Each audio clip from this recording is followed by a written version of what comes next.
Ümumiyyətlə, MİMT yayınları və Füyuzat kimi alətlər Azərbaycanda və dünyada ədəbiyyatın da yayılmasına, bir də qorunmasına xidmət göstərir. Əslində mənim çox düşündüyüm bir mövzu odur ki, yeni mədəni irs də formalaşdırılmalıdır. Onun üçün nə eləyə bilərik? Əslində ədəbiyyat, kitab bu gün həm də innovasiya və kreativi də düşünməlidir.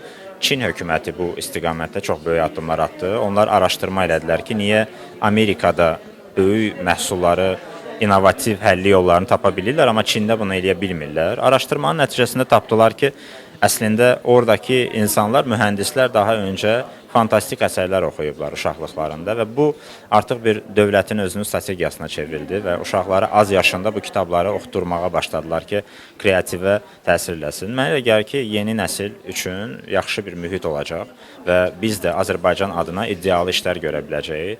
Əsas da mənim özümün motom odur. Yəni biz burada ola-ola dünya səviyyəli işlər görə bilərik. Literada bəlkə də həmin o işlərin ilk mənbələrindən biri ola bilər.